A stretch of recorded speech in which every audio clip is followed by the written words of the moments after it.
Welcome to the Blooming League of Original Podcasts.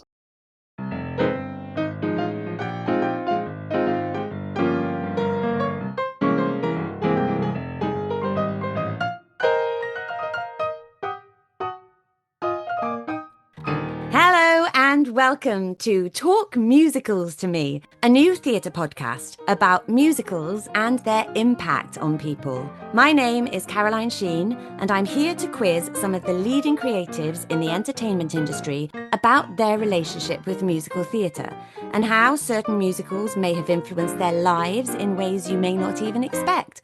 From how they first encountered a musical to musicals they may never even have seen, let's dive in and introduce today's guest to open up and talk musicals to me. I can't believe I am close friends with my guest today. He is the book writer of 3 huge Stephen Sondheim musicals, of Pacific Overtures, of Assassins, of Roadshow. Not only that, he wrote the book for Big, for Contact, for the updated version of Anything Goes. He is a Broadway legend. Not only a Broadway legend, he has also written hundreds of episodes of Sesame Street, and he's written for the National Lampoon. There is huge diversity in what this man has done, and I can honestly say he's one of the nicest men in theatre that I have ever met.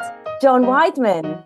Hey John, talk musicals to me. It is a pleasure to be here. John, it's just so wonderful to have you here. You have had such an impact on my career and my love for musical theatre. I think obviously as a young person, I loved musicals. I did my amateur theatre and I did youth theatre and loads of shows, but Assassins was, I feel like it was the first grown-up show that I did, and probably no coincidence that I was 18 when I did it and I felt grown up for the first time probably. But it has a level of sophistication and wit that I probably wouldn't have understood if I was, 12 doing The Sound of Music or something like that. So honestly, it's just an absolute privilege to have you here. But what I want to talk to you about are the other musicals you have maybe met along the way that have shaped your career and inspired you perhaps in certain directions. So I have a few questions for you. All right, fire away. Hey John, talk musical to me.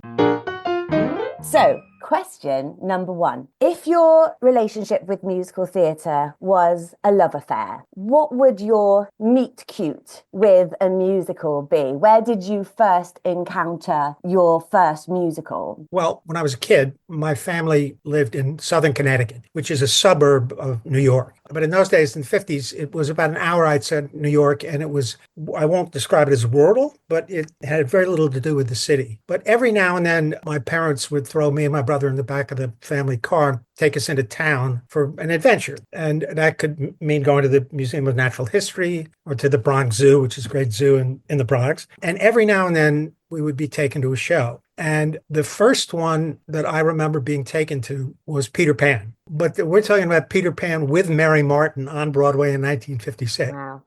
Peter Pan was considered, this is not a concept that I would have been able to wrap my head around, but certainly in matinees, it was very much a family show. So there were a lot of kids in the audience. And we were sitting, I remember, in a theater box, which at the time felt like we had gotten the best seats in the house. You couldn't see half the stage, but I only figured that out later. But it was thrilling. I mean, it was an extraordinary experience. And over the course of the next several years, I would say until I was about 12 or 13, when we moved into New York, there would be a handful of other experiences like that. I remember my parents bringing me into town to see The Music Man. And I remember where I was sitting in the mezzanine, looking down on the palette as it rolled out for the opening number in that show, which even to me, not having seen any musicals, struck me as a really inventive and unusual way to begin a musical, the top of that show. I love how you remember where you're sitting. That's a really special thing. I'm not sure why that is, but all these experiences in the theater that dotted my life as a kid, I can close my eyes and when I saw Lil Abner, I was on the aisle in the 6th row, house left. I remember after we moved into New York, I started to take myself to theater all the time, not just to musicals. And I remember sitting where I was in the mezzanine when I saw Morris Evans in Heartbreak House. And I think part of it is that most of my interactions with entertainment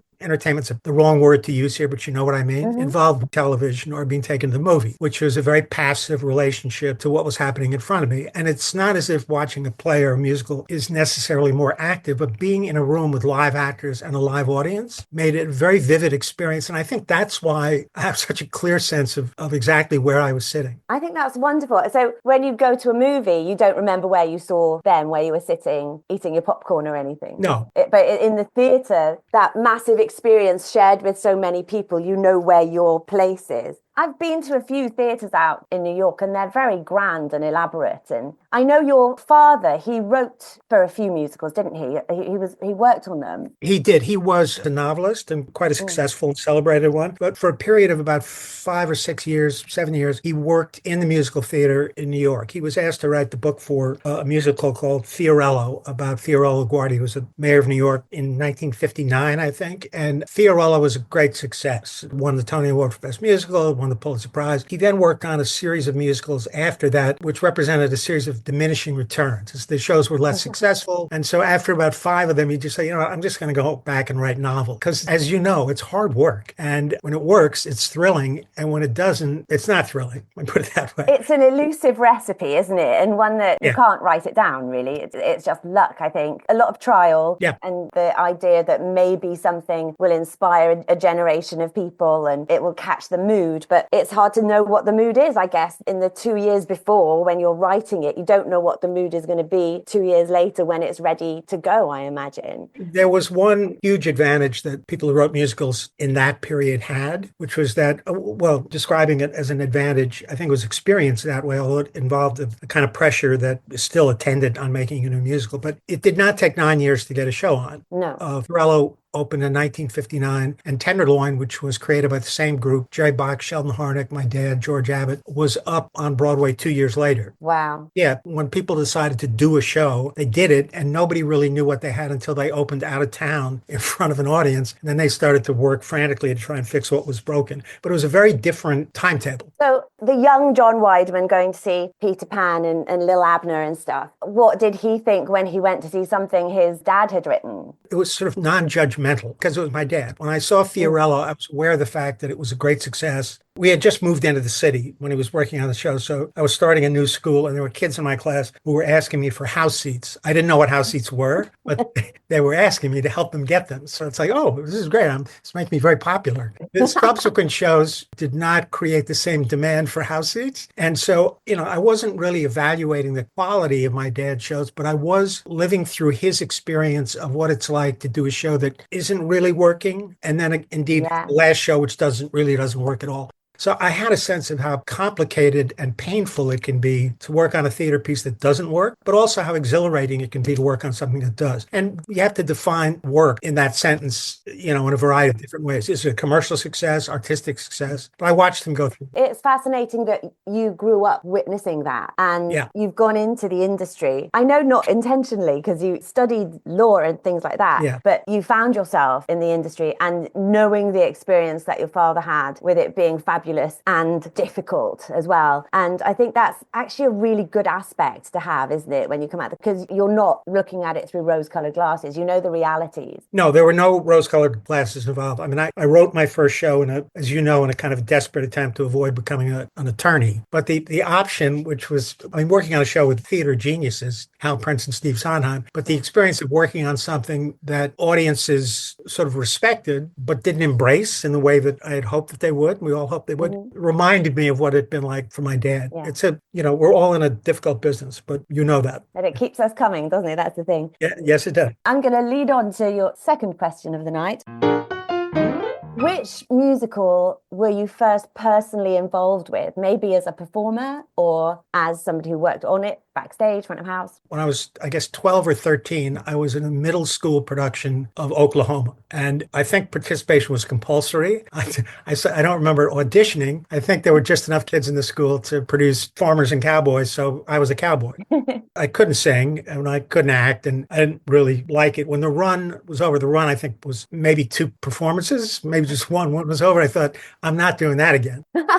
that mostly meant was I'm not getting on stage. But living in New York and having reached a certain age where I could take myself around town on my own, I started going to the theater all the time so that my relationship to the theater became that of an audience member. I had no ambition to be in the theater. I had no ambition to write for the theater. I had no ambition to be an intern, a gopher, an assistant stage manager, any of that stuff. I just wanted to go sit in front of good shows. And it wasn't until I got to law school, and as I said, in the early 70s, and decided I don't want to be a lawyer, in an act of sort of desperation, that I decided I would sit down and write a play. Why? Because, it's nuts, right? But it's like there's certain things you do before you realize you don't know how to do them. So you do them with a kind of energy that can carry you sort of tumbling forward. So that's what I did. But honestly, the decision was based on the fact that it was something I could do with a pad of paper and a pencil in the library at Yale Law School. Those were the only tools I needed. I didn't need equipment to build something or to assemble something. Yeah. So I wrote a play. I guess your toolkit was everything in your head that you had seen in the theatre as an audience member, working out what you liked, what you didn't like, what you enjoyed. Absolutely. What was a good place to sit, Absolutely correct. I've seen a lot of stuff that seemed sort of pedestrian and boring to me. But I remember Cabaret, Hal Prince's, the original production of Cabaret came through Boston on its way to New York. And I saw it. I was in college in Boston. And I remember being thrilled by the ingenuity that had gone into wrapping this not unfamiliar linear story, wrapping around it this whole other idea of a nightclub and a song that would comment on what was going on. And so I had brought with me, as you said, into the library at Yale Law School, extensive experience of musicals I'd seen that I liked, that I thought were smart, and some that I thought were just kind of ordinary. I don't want to do that one. Yeah. Initially, I was writing a play because writing a play is something that did not require me to have anybody else in the room other than me. It would become a musical, but I was doing what seemed manageable. When it became a musical, I'm presuming you had to change the play to a certain extent, but was it recognizable? If I saw the play now, would you be like, oh, that's what became Pacific Overtures, or was it totally reworked? You would, I think, yes, you would, but the difference between the straight play and the musical is enormous. The straight play covered in a kind of linear narrative way what happened in Japan between Perry's arrival and his departure. He left behind a letter that was supposed to be signed when he came back to pick it up. When we went to work on the musical, we sort of blew all that wide open. Just in terms of time frame of the piece, that became the first act. And then the second act, which had nothing to do with the play, became an exploration of what happened as a result of the events in the first act. So they're two totally different pieces in that sense. Have you ever thought about going back to the original play and getting that put on, or is it not? I sort of tripped over it in my basement. I read it, 20 years ago, something like that. And when I read it, I thought, when Hal Prince decided this really wanted to be a musical and he wasn't going to produce it as a straight play, I caught a major break because it's not, it's fine, kind of, but it was clearly written by somebody without a lot of craft. And if Hal had actually staged it, I think a moment would have arrived where he turned around and looked at me in the rehearsal room and said, this is not going to work. So we avoided that moment by turning it into a musical. And the collaboration with those people with such experience is invaluable, isn't it? That's wonderful. Yes. In your theatre going, before you joined the industry and after, is there any musical which you've been like a repeat viewer of? Is there a musical that stands out as something you've seen a lot? Yeah, I'm a Tony voter here in New York, which means that I see everything every season and have for 30 years.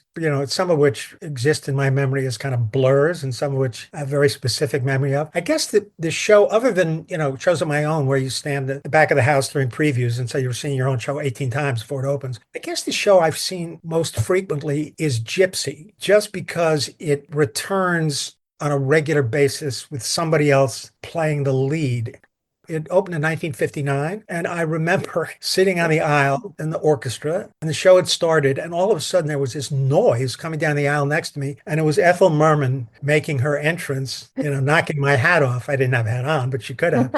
And then like clockwork, the show would return every now and then, with Tyne Daly playing Mama Rose or with Patti LuPone playing Mama Rose. So I've seen repeated productions of it with different leading ladies, which has been fascinating. It's a huge love letter to Broadway as well, isn't isn't it? And I think people go to Broadway to celebrate it, and that's the perfect show for that, for those theatre goers, the tourists. And I think so. But, there are shows that they go see which satisfy that sort of tourist imperative. Gypsy's a really brilliant piece of work. And Arthur Lawrence's book is sort of it's an extraordinary piece of writing and a real model for how to write a certain kind of book for a certain kind of musical. I've seen productions I loved, others I didn't love so much, but the show itself is never disappointing. The book writing thing I find is really interesting. And I remember talking to you about this, in that you are there to create the scenes for the musical. And I guess for a while in the 80s, it probably looked like you were never going to work again, because everything became through sung and scenes became old fashioned. And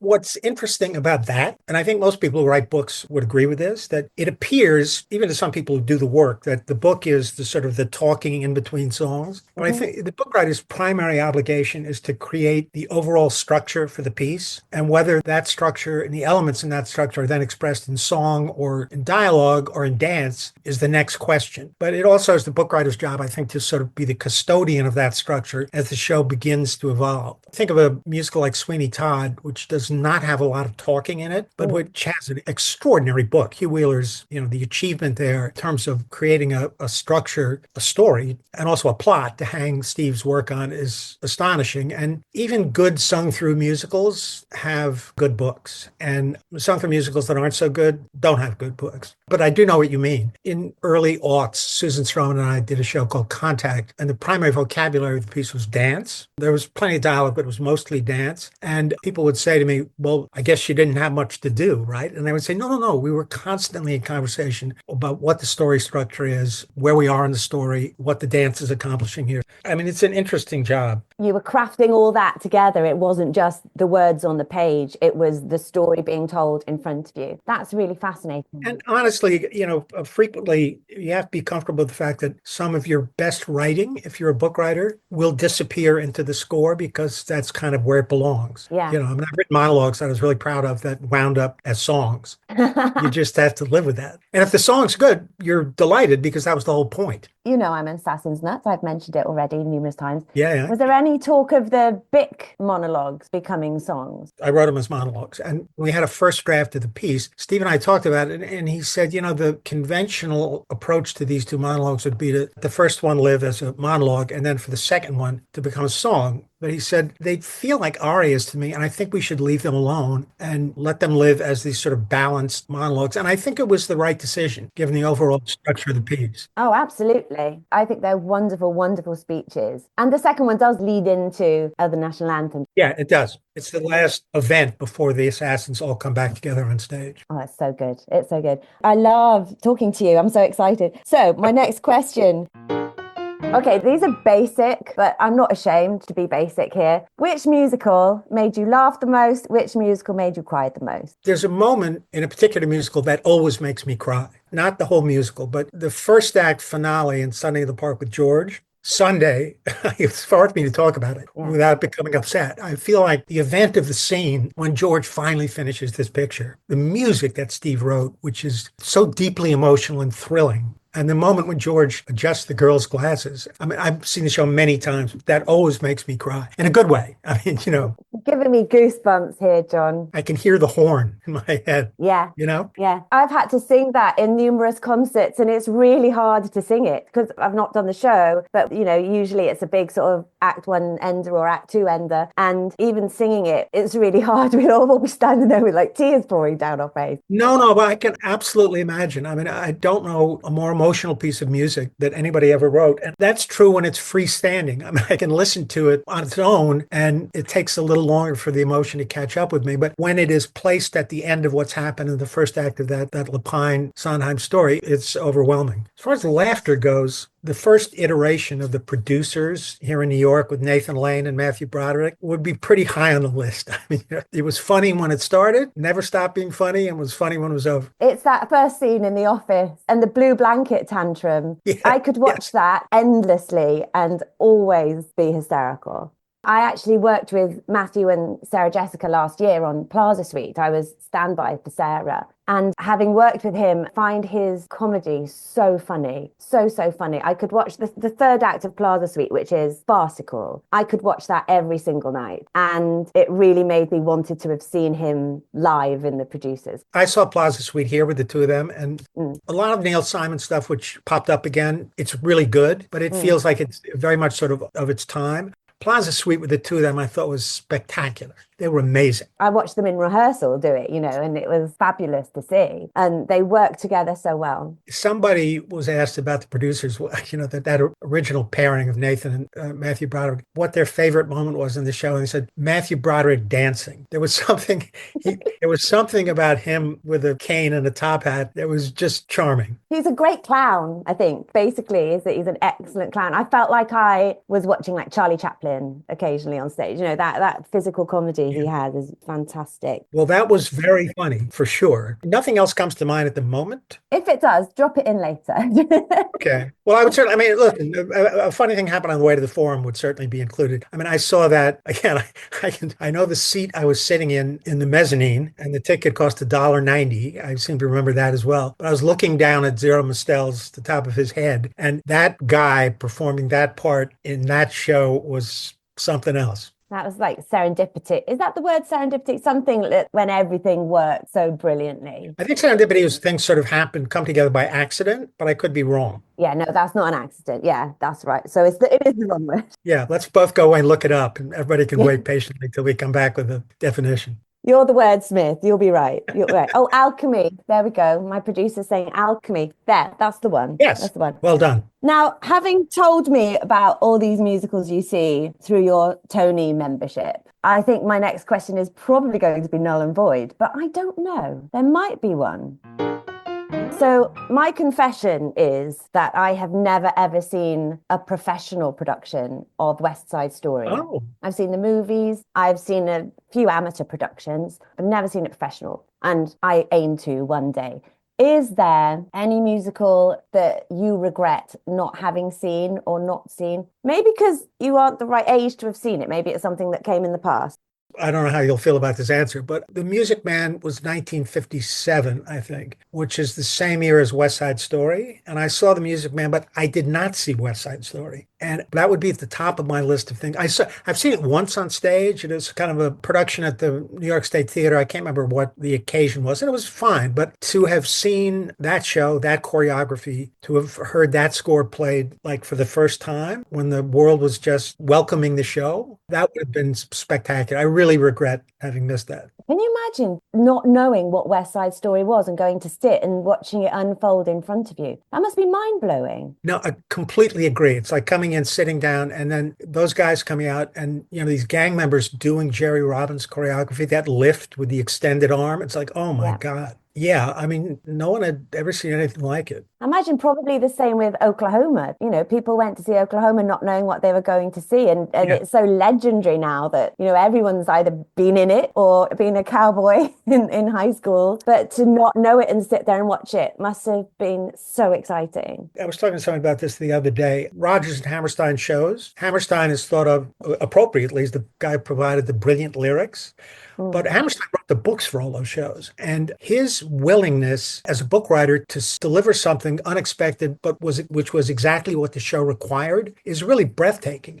South Pacific does not start with a big noisy number that establishes the world of the show. It starts with two little kids singing Dites-moi, only part of it. Then there's a big book scene with two ballads in it. Who does that? And Oklahoma starts with a woman on stage churning butter. And then from off stage, you hear Curly singing, Oh, What a Beautiful Morning. And then he enters. The willingness to approach, to meet material where it wanted to be met and then to deliver it in the most effective way to deliver it was really something Hammerstein was brilliant at. I saw the production that Trevor did at the National, which I thought was great. When it was over, I was with my kids and went to the bookshop, and there were piles of Green Grow the Lilacs, the play that the musical was based on the counter. Yeah. I had never read the play, and I bought it. And I read it on the plane on the way home. And how Hammerstein got from that play to that musical, it's a conversation I would love to have. You should read it sometime. It just, you can't imagine. It seems to have nothing to do with Oklahoma. Is that the same for Lilian as well in for Caroline? Well, I've never read Lillian, but my guess is probably yes. The play, Green Door the Lilacs, is this dark, dark piece. I've never mind, but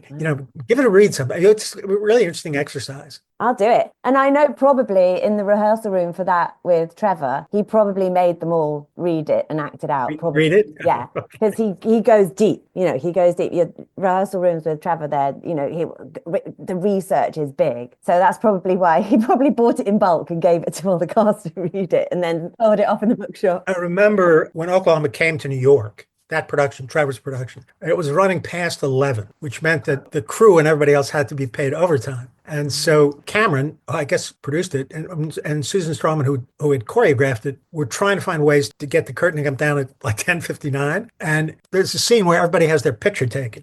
Trevor was insisting that the photograph take as long as it would have taken in 18, whatever it is. Everybody had to stand still for like 2.5 minutes until the guy put the cover down on and so they were pleading with him. Couldn't we just shorten it? Couldn't we just shorten it? And I think eventually they did, but yes, I get it. That's a costly photograph. Yes, a very expensive photograph. The overtime that it entailed. Oh, John, I'm so enjoying talking to you. We're going to go and have a little break.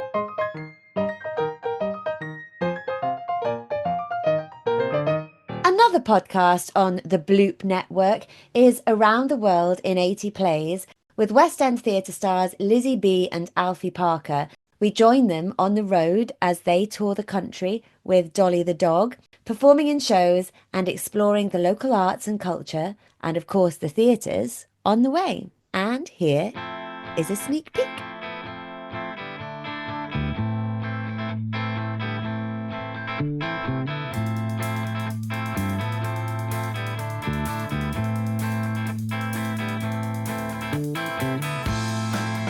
This week we're in Edinburgh, Scotland. Every theatre really has ghosts, but we're in Edinburgh. Edinburgh's known for its spooky ghosts. So why don't you... Yeah, I've done my research, and I might have had an experience of my own. Oh.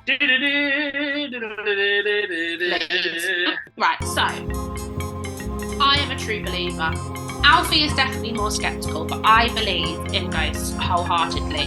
Like, I love watching paranormal programs. We watch a lot of celebrity ghost hunters. I just love it. I just kind of think, like, what's the point in not believing? Yeah, my issue, right, I want to believe that there is something there. I think ghosts is a nice idea. As long as they're nice ghosts. Yeah, as long as they're not throwing things around. You know, like, no, because they grab me legs and go, bleh. All of that. That's never happened to you, has it? No, but you hear stories of them being like, get out of my house, and they're rattling everything and all of that stuff, and it's just a bit... Oh, please. Right, so anyway, theatre ghosts is like a massive thing. So I'd say probably every theatre in the world has a ghost. Yeah. But with Edinburgh being such a historical place, the Festival Theatre actually has 3 ghosts. And I had an experience with one of them, which I'll talk about later. We had a brief experience. Don't spoil it, okay? Yeah, sorry. Right, I'm going to talk to you about these ghosts. So the first one, the most famous ghost at the Edinburgh Festival Theatre is called the Great Lafayette. Lafayette? Hamilton reference for you. That's not who it is, but he's called the Great Lafayette. One of the most celebrated illusionists of the early 20th century. Do you know what an illusionist is, Alfie? Yes, kind of like disappearing in smoke and, swords. And it's like a branch of magician, right? Yeah. Thank you. So kind of like Houdini. Yeah, yes. I wanted to say Houdini, but yeah. Yeah, cool. He was the highest paid entertainer in theatre at the time. When was this? In the early 20th century. Okay. Do you know when that was? Do I know when that was? Yeah, what year are we sort of talking there? Early 20th century? 1920 something? Earlier. Okay. Yeah. The 1900s. Yeah, brilliant. Right. Well done. This is going quite well. I've got my GCSEs. And apparently he was a very lavish performer.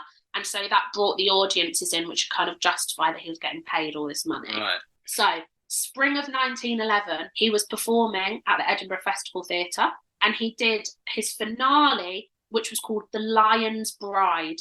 And what he did in The Lion's Bride is he would swap places with a lion live on stage. I mean, you are asking for trouble, though. No.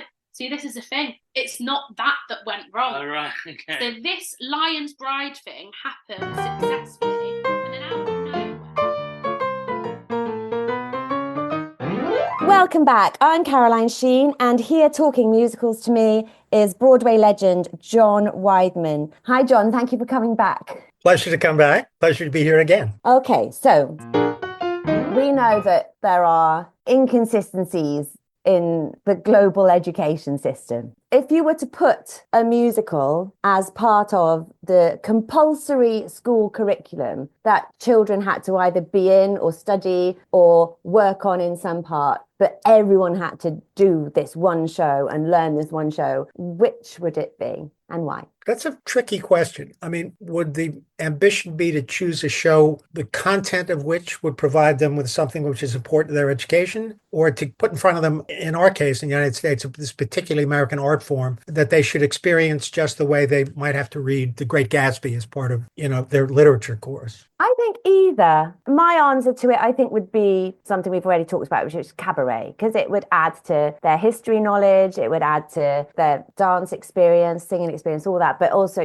the massive scope of World War II and the threat of Nazism. Yeah, I think I actually would agree with that choice. I mean, there are musicals, obviously, which deal with specific subjects, American history subjects. 1776, it's a really good show. Hamilton, obviously. Surprisingly, we don't get 1776 much over here. Don't know why. The date has a different meaning here than it does there, but it's a good show. But at the same time, I'll always be slightly suspicious of, the idea of using a show like Hamilton or a show like 1776 or a show like Six in order to convey content to a group of kids. I think that musicals which take historical material and kind of fold it into the material that they're presenting on stage can be a good way to get kids excited about following up on the material which the musical is dealing with. And I would include Six in that as well. Certainly 1776, certainly Assassins. But I think cabaret is an interesting choice because, yes, indeed, I mean, it does deal with a very specific historical period, location,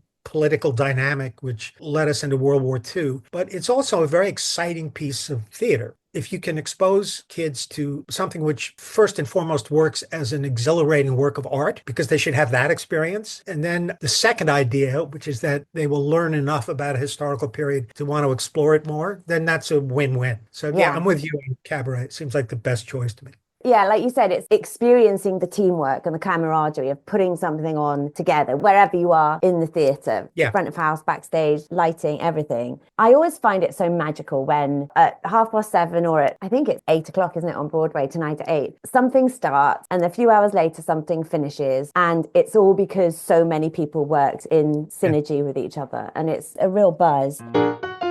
Is there any musical that may have ended that love affair that brought you closer, just finishing and leaving musical theatre for good? As I said, I'm a Tony voter, which means I'm obligated to see everything which opens on Broadway every year. And I consider it a privilege because you sort of call up and you can get 2 on the aisle for the hottest ticket in New York, and the tickets are free. But you do earn your keep by sitting through some stuff that you otherwise would probably not see. I think even in shows I don't like, you're usually sitting in front of a group of people who are working really hard on stage, who believe in what they're doing. And it's almost always a piece of work which you can assume that the authors were as invested in as I was in Assassins, even if it seems like a sort of frivolous, not very interesting piece. The only kind of musicals that bring me to the point you're describing of going, that's it, I've seen my last, are the ones which feel like cynical calculations in order to capture a certain kind of commercial audience. Absolutely. The inspiration for the piece is not an authorial inspiration. It's just about, this is a branded product. People know the title. If we put the right people in it, we'll get our money back in it. And sometimes you can see those wheels turning on stage. And I find that problematic. Yeah. If it's not put on for the right reasons, it rings so false, doesn't it? Yeah. When you see people just trying to make money on stage rather than art. Exactly. I mean, I have, people I've worked with, friends who have invested in shows, who are as invested in shows they have written, as invested as I am personally in Assassins, which was a very personal product. Even though I can't find what motivates the investment in the show may seem to me to be kind of, as I said, frivolous, empty. I kind of can't find the point, but they have. And so they have poured into it the same kind of stuff that I poured into the shows I've written that I really care about. So you want to be careful of being critical. But as I said, when something seems as if it's been created for cynical reasons, then criticism is fine. Yeah, I think so too. I'm absolutely with you there. It's quite often, I'll go and see a show and the piece might not be great, but the people on stage are working so hard and they're doing their best. And there's always something, I think, to take away from anything. And quite often, if I'm asked by people, what's your advice? I want to be an actor. I want to go into the business. I think exactly like you did, not actually for the same purpose, but go and see everything you can. Because if it's good, if it's bad, if it's indifferent, it will still teach you what is good and what is bad and what is indifferent. Agree, absolutely. And I think, if I'm talking to somebody who's thinking about becoming a librettist, a book writer, what I add to that is to say you will learn an enormous amount from reading musicals. Sometimes they're hard to find, but when you see what the book writer has done on the page, it can be easier to hang on to and to return to and kind of think about than when it's whizzing by you in performance. But yeah, the more you can expose yourself to the work that's come before you, the better. That's fascinating. I love that. I don't think I do have, I'm literally looking at them right now. I have Assassins right there on my bookshelf. And I devoured that before I started working on it in my youth theatre. I ordered it online, not online. I'm not, I'm way too old to have ordered it online, but through mail order. And I ordered it and I read it. And obviously I was an 18-year-old girl. So I was reading all the Lynette From scenes and this is the part I want to play, just think this is so brilliant. And I haven't really done that with many other musicals, but I'm going to take your advice and I'm going to start reading them. Yeah, it's an interesting exercise. I will direct your attention back to shows like South Pacific, but also shows with really good books like Parade, or for that matter, something I referred to earlier. If you look at Sweeney Todd, if you read Sweeney Todd, you can really see what Hugh Wheeler did as the book writer, not just in terms of where dialogue appears, but how the entire piece is organized in a way that can be hard to hang on to when you're just experiencing it in the theater, which is the way it ought to be. You should not be thinking about, you should just be rolling with it. You'll just be there, yeah. I'm really interested in the book writer. And obviously you wrote many shows with Sondheim. He worked with other book writers as well. As an only child, I'm not great at sharing. And I would have been like, oh, he's working with him now, is he? But is there any part of that that's like, oh, he's my collaborator and he's going to do something else? James Lapine is a real buddy of mine. He's great. And there was a period of time when Steve was sort of alternating between working with James or working with me. And I remember James and I had lunch one time and he had just finished working on something. He said, okay, it's your turn. Because working with Steve, although it was always exhilarating, could be, particularly since he was the director as well, Steve didn't always work as quickly as one liked. And so, he had gotten the end of something and it was like, okay, you do what?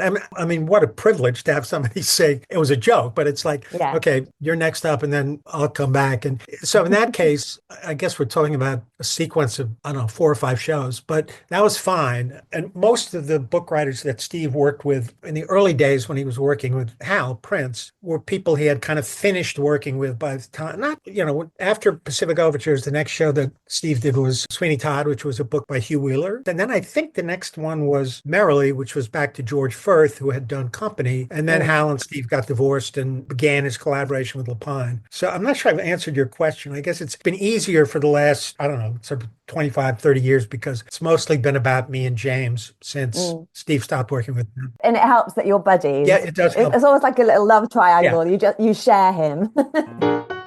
Is there any musical or any part of a musical that has helped you make any personal life choices? Is there any kind of musical you live by? No, is the short answer. I'll say no, and then we can move on. That's that. On to the next one. Let me give you a slightly more complicated answer. When I found myself in law school, wondering what to do and deciding to sit down and write a play, which eventually became a musical, I carried with me a memory of my experiences with musicals I had seen and really admired. And I'm coming back to cabaret again. And so I think having, this sort of storehouse of, I don't want to call it knowledge, a storehouse of experiences in a theater, watching a musical that felt really important to me and really moved me and touched me. I could have decided that the best way to escape from law school was to just tie my sheets together and throw them out the window and, and get on a, commercial whaling ship in Japan and see how that went. But instead, I decided to write something. That storehouse of stuff really affected the decision I made, not consciously, but unconsciously in that moment. It's not like you live your life by, what would Jean Valjean do in this situation? Yeah, no, right. Yeah, no, with regards to you sitting down and writing that play, I have a feeling you have a really strong memory of being in that place with that pen, with the paper and going, scene one, starting it. Where did the interest for that come from? Because I know you studied that, didn't you? I went to a very good high school in New York, arrived at Harvard as a freshman, and my intention was to what we call your major in modern European history. But Harvard had a rule that you had to take certain courses outside the area which you wanted to focus on. And I took the survey course in East Asian history. And the high school I went to was, as I said, was a really good high school. But in terms of the history courses that I took there, it was as if Asia did not exist. It's just, it was not part of the curriculum in any meaningful way at all. So suddenly I was taking a course which was about half the world, which I really knew nothing about. And it was very exciting. I sort of hooked into it. And so I spent, the lion's share of my time in college studying particularly Japanese history and particularly modern Japanese history. I was really fascinated by the way Japan had responded to the arrival of Perry's warships. And so I was walking around with this body of knowledge kind of in my mental backpack. And it was knowledge that other people just didn't have. Even, at that point, in the early 70s, meanwhile, the war in Vietnam was on the front page of every newspaper all the time. So Asia was present as an idea, but not as a historical idea. And when I decided to sit down and write something, I thought, well, look, here's something that I know more about than other people. And so I'm going to do that rather than try and write a play about a functional family. And, I would do something that felt exciting to me. I don't know if you've seen this. Obviously, the whole Wicked whirlwind has been happening, the movie opening and the success of it and all its nominations and things. And I think it's wonderful. And I saw an interview with John Chu, and he was talking about playing the young boy in Pacific Overtures when he was 15. No kidding. I don't know if you didn't know that. No, I had no idea. Oh, that's wild. Yeah, I'll try and find it and send it to you. Oh, yeah, I would love it if you would, because, I would just love to know where, how, Yeah. Yes, please. And also, I saw this on Instagram about 2 days ago. Jesse Eisenberg is writing and directing a musical film, and somebody asked him what his favorite musicals were. And he went straight in there with Pacific Overtures. Yes. Here's a story about me and Jesse Eisenberg. Years ago, I don't know how many, I was in the elevator at Lincoln Center Theater Library. And on the top floor, there's a collection of videos which have been accumulated over the years of different plays and different musicals. And I was with two people who were going up to look at something. And somebody mentioned Pacific Overtures in our conversation. And somebody else who was in the elevator turned to us and said, somebody here was involved with Pacific Overtures. And it's like, I said, yeah, I wrote the book. He said, wow, that's really interesting. He said, I'd love to talk to you about that sometime. And I thought, what? And I said, okay, let's figure that out. And we all got off the elevator. One of the people I was with said, well, do you know who that was? I said, no, what? He said, that was Jesse Eisenberg. I said, really? He said, yeah. So I figured out how to get in touch with Jesse Eisenberg, and he wanted to talk about Pacific Overtures. And he came up to my neighborhood. This is post Mark Zuckerberg. So he was kind of a movie star. So we had lunch in this Korean restaurant nobody ever went to and talked all about Pacific Overtures. And he was just charming. And he was terrific. And then he went home. And somebody told me the other day, I said, Jesse Eisenberg was talking about Pacific Overtures. I said, wow. Yeah, it clearly had a huge impact on him. If I get him on this podcast, he'll talk about Pacific Overtures. Okay, we're developing a list of people who have to come on and talk about it. You're going to be my middleman here, John. I'm writing the names down. Okay. I would like, if you can find that John Chu thing, I would love to see it. I will. I can't remember if it was a video I watched or if it was an interview I'd read. Okay. So I will absolutely find it. Now, I think we've probably already covered this, but if we haven't, I'm going to ask the question anyway, because it might lead in a different direction. What do you think is the secret to a good musical? When you hit the word secret, I started chuckling.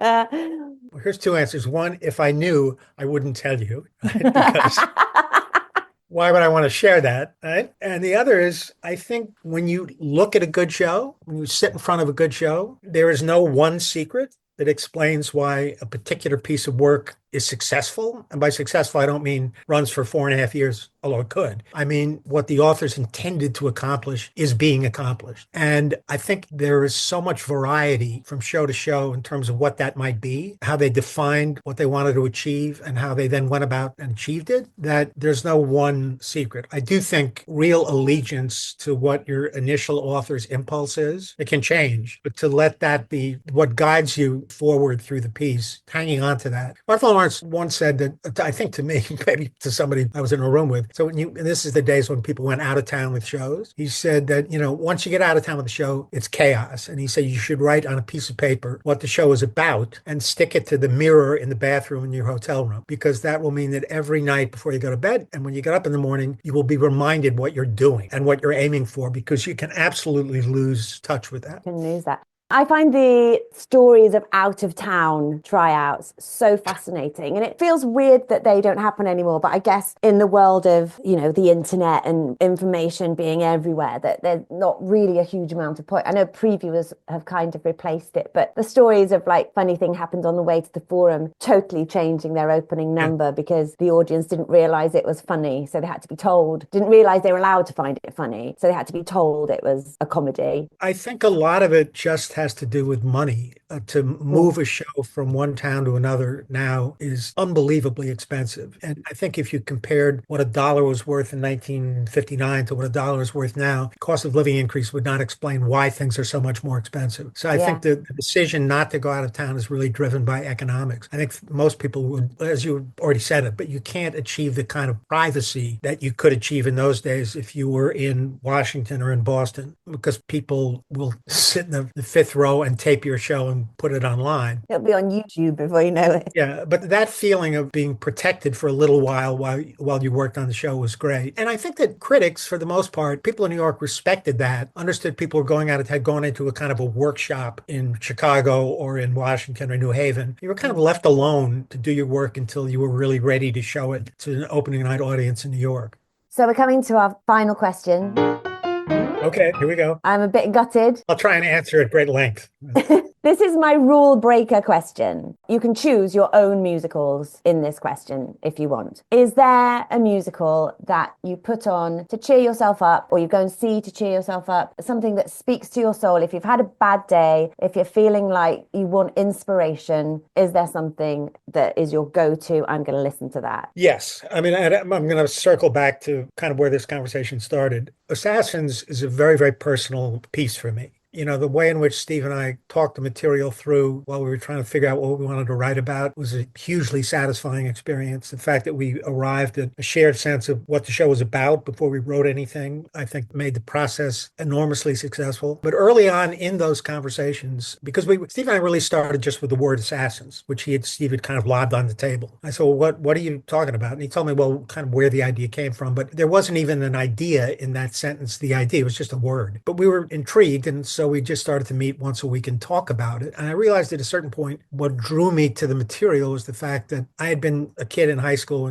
when Kennedy was killed. It seems odd to say now, but it was, in a lot of ways, it was my first real experience of loss. Nobody in my family, all my relatives were alive. And, all that talk about Kennedy and Camelot and everything, that was real, particularly if you were a kid in the early 60s. And his assassination, was beyond shocking. Two friends of mine and I went down to Washington and stood on the sidewalk to see the funeral cortege go by. And I think that, not that I was trying, but I think on some level, I had never been able to actually make sense of what happened. And that the attempts of the Warren Commission, all the conspiracy theories, it was the Cubans, it was the CIA, always seemed to me like kind of a waste of time. That there was something, if you could take a giant step back or maybe a giant step forward, you could see something about America that would help explain what had happened on November 11th, was the 11th, 1963. And, as Steve and I began to assemble other assassins who had attacked American presidents, we felt that an answer to this question I had never really asked myself began to emerge. And that's the show we wrote. And, Steve has said a number of times that he felt that of all the shows he wrote, Assassins was the one that actually, in the most satisfying way, achieved what he had set out to achieve. That's not the same as saying it's his favorite show or the best show he ever wrote, but that we really did what we intended. And that is, for a writer, especially in the theater, doesn't happen a lot, especially with a musical when there's so many different people participating and trying to get across the finish line. I feel like as partners, we did with that show. And when there's a new kind of significant production, I always go back and look at it, and there's really nothing that I've ever wanted to change. That's not true of anything else I've written. I'm always looking for stuff to cut or trim or, oh God, can I fix that? But Assassins seems completely finished to me. And so returning to that show, it seems paradoxical given what the show's about and given how the show ends. But it does cheer me up in the sense that it reminds me that at least inside the four walls of that show, I really was able to do my best work and to deliver what we wanted to deliver, and that remains the case. Oh, John, this has made my day just hearing you talk about Assassins, because you know what I'm like. I'm going to admit to my listeners now that John wrote Take Flight, which was at the Chocolate Factory that my husband Mike was in. And he also wrote Roadshow, which Mike was also in. And when you did Roadshow, I remember coming up to you with my Assassins script and asking you for your autograph, and you opened it and you were like, I've already signed it. And I was like, oh no. And then I remembered I'd asked you to do it and Take Flight, and I felt so stupid, but it's because I was so overwhelmed. That's very funny. I loved hearing you talk about that because it absolutely marries with my experience of, my youth theatre doing it. I still can't believe we were allowed to do this in 1994. It was very early days for Assassins, really. It had only been on at the Donmar like a year or so before. So God knows how we managed to get the rights for it. I'm astonished for a couple of reasons. Yeah, Sam Mendes did it as his first production at the Donmar, and he did a brilliant production, really brilliant production. His ideas for how to make the show work in that's a great space, but how to make it work in that space really transformed the audience's experience of the show. But the language alone, never mind the subject matter, the notion that the school would think, I took my daughter to see it, the original production at Playwrights Horizon. She was 8 or 9. And I thought, well, why not? And when it was over, I said, what'd you think? She said, I liked it. She said, but there's too much cursing. I said, yeah, there's a lot of cursing. You're right. We were all over 16 in our youth theatre. Yeah. We were 16 to 21. So we were allowed to say the rude word. Oh, okay. So yes, I mean, how did that happen? Can you explain it? I have no idea. It was the National Youth Theatre of Wales. It was 1994. And we got the rights. I think it was proper MTI, Music Theatre International scripts and scores. Yeah. It's the one with it has the score at the back and the script in the front. Yep. And that's what we did. And it ran for a week. I don't know if it was because it was a youth theatre production and it wasn't professional, perhaps, that we managed to get the license to do it. How did the audiences like it? I have no idea. I mean, they're all very, everyone that came to see me thought it was fabulous. And there were some really talented people in it. I think out of the cast, a good 10 or 11 of us have gone to drama college and have careers in theatre now. That's wild. Which is brilliant. There's a great comedy series over here that's just had its very final Christmas special at Christmas called Gavin and Stacey. And Stacey was our Emma Goldman in Assassins. And our Cholgosh was her brother in Gavin and Stacey, who's also another massive role in it. That's wild. So, we've done pretty well. And there's me as the balladeer, and I get to interview you on my podcast. So you played the balladeer? I played the balladeer because there's not a huge amount of female assassins. No. And it was a youth theatre, so they needed to find something for us to do. That part has been played by a woman many times. It's fine. Yeah. It's fine. We divvied it up. We had there were 3 of us, and a guy made up some harmonies that I don't know if Stephen would have approved of them, but we kind of took a verse each and then and did things like that. So it was really cool. And I just really loved it. I got such a buzz out of working on yourself. And then like you said earlier on, if you do something and then you can go on to broaden your experience of the knowledge of that subject matter. When I went to America for a year with Mary Poppins, and I toured, and we went to Buffalo. Yeah. There was no way I was not finding where William McKinley was shot in Buffalo. And it's a tiny little plaque in the middle of a street, but I found it and I went there. That's so interesting. I've never been to Buffalo, but I found that plaque, on Google Maps or something because I was curious. Yeah, it's like in the middle of an intersection, right? Yeah, it's like there's houses either side and like a central reservation, and there's just this plaque in between some trees. I have a photograph of myself with it, and I'm thinking I probably shouldn't smile because this is the scene of a very serious assassination. Well, yeah. So I'm looking very serious in my photograph. Yeah. But yeah, so, and I was in DC, so I went to, I can't remember the name of the theatre now. Ford's Theatre. Yeah, Ford Theatre, and saw loads of stuff in the museums, Lincoln's hat when he was shot, and you know, so I did what you guys would have wanted me to do, like expand my knowledge of that, you know, and the fact that these people weren't mass organizations, they were human beings with a need to be noticed and to try and make a difference. And they were desperate. What's that quote? The desperate, quiet desperation, leading lives of quiet desperation. Yeah, which is there's a very good book to which I would draw your attention by a woman named Sarah Vowell, who's very funny, among other things, called Assassination Vacation. She's written 5 or 6 books that are terrific about serious subjects. And this is one of her touring the country with her sister and her nephew, I think, going from sort of location to location. You'd enjoy it. She's a wonderful writer, very smart. And, you know, it has a wit to it that is appropriate. I'm ordering that tonight. You know that. Okay. That's going straight on my thing. Oh, what are you saying? Is the voice of Violet Park? Yeah, that's right. In The Incredibles, yeah. John, this has just been an utter pleasure. Thank you so much for being so open and so full of absolute wonder. And I've loved listening to your stories.